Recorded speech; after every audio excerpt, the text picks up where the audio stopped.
салом мухлисони варзиши рақами 1 сайёра. Бо сабаби дар сафар қарор доштани Муҳаммад Ғайюров чанд муддат тақрибан 10-15 рӯзро дар кадр нахоҳем дид, аммо боке не. Барои бехабар намудан аз ҳодисоти асосии футболӣ мо бо формати паси кадр наворҳоро манзуратон мегардонем. Аввалтар аз ҳама сухан сари Лигаи Чемпионҳо меравад. Бозиҳои даври дуюми марҳилаи гурӯҳӣ бо тамоми зебогӣ доир шуданд. Чунон ана ду бозӣ пештар аз дигарон баргузор шуд, ки яке дидори дастаҳои Виктория Плзен ва Интер буд. Дар ин рақобат итолиёвиҳо бо сари баланд ба майдон дар омада бо сари баланд аз он берун шуданд. Якум Эдин Джеко дар дақиқаи 20 ҷавониашро ба ёд оварда голи аввали ин дидорро ба самар расонд. Ин танҳо оғози кор буд. Дар нимаи дуюм Дамфрис як голи дигар зада Интер бо ҳисоби 2-0 дастболо шуд.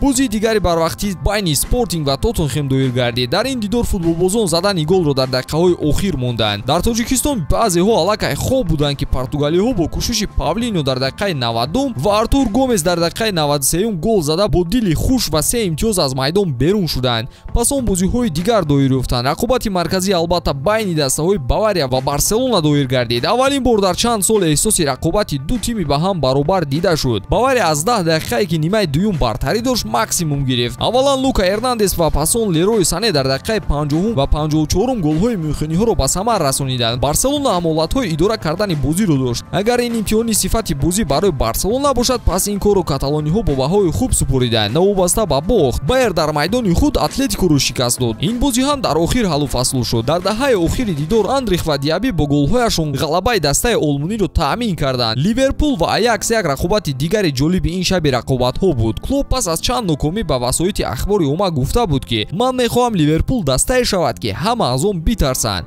Шогирдонаш ҳамин гапро сармашқи худ карда Аяксро чунон шикаст доданд ки дер боз ба худ нахоҳад омад. Аввалан Муҳаммад Салоҳ Мерсисайдиҳоро ба пеш баровард. Кудус пас аз 10 дақиқа ҳисобро баробар намуд. Аммо доминатсияи Ливерпул дар ин дидор бараъло маълум буд. Дар дақиқаҳои охир Жуэл Матип голи ғалабаоварро ба номаш муҳр зад. Марсел ҳарчанд дар Фаронса имсол кори хуб дорад, аммо дар Лигаи Чемпионҳо Айнтрахт умуман ба фаронсавиҳо имконият надод. Линстрен дар нимаи якум голи ягона ин рақобатро ба самар расонд.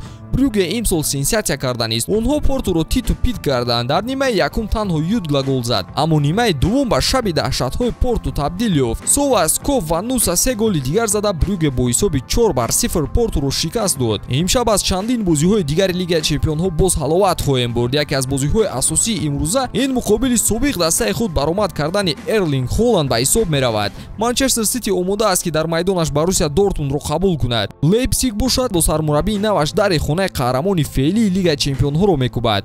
То куҷо Реал бидуни ситораи асосияш Карим Бензема дар ин дидор муваффақ мешуда бошад. Тамошои ин бозиҳоро шумо метавонед бо 1x ҷолибтар кунед. Дар 1x регистратсия осон ва пардохт аз тамоми гӯшаи канори дунё, вале муҳимтар аз ин бонус то $100 дар аввалин пардохт бо промокоди AMG0777. Силкаи бозӣ дар комментария. Ба ҳама муваффақият. Акнун мегузарем ба якчанд хабарҳои муҳим.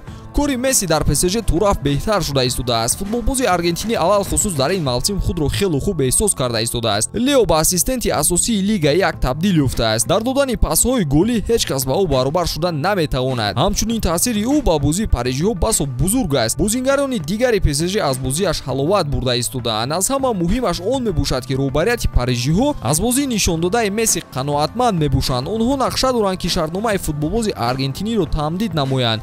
Тавре маълум аст Лео бо парижиҳо то охири ҳамин мавсим қарордод дорад. Ин маънои онро дорад ки Месси метавонад тобистон сафи ПСЖро тарк намояд. Роҳбарияти арабии фаронсавиҳо ният карданд ки ба муддати 2 мавсими дигар бо Месси шартнома банданд. То ҳамин дам ягон гуфтушуниди расмӣ байни ҷонибҳо дида намешавад, вале гуфта мешавад ки аз моҳҳои наздик парижиҳо барои ҳал кардани ин масъала кӯшишҳои ҷиддӣ хоҳанд кард.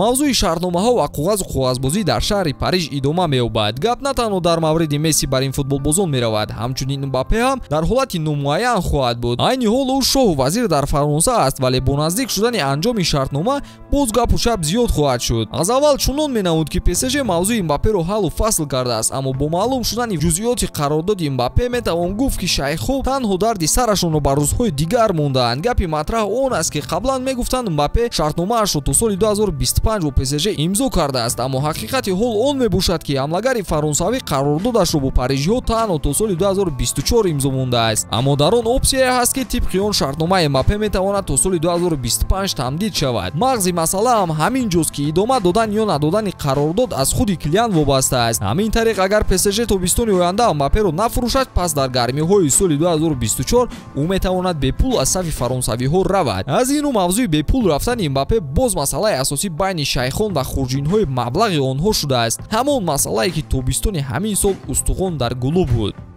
ин буд он ҳама навгониҳои футболие ки мо пешкашатон кардем. То наворҳои баъдӣ тан сиҳат бимонед дӯстон.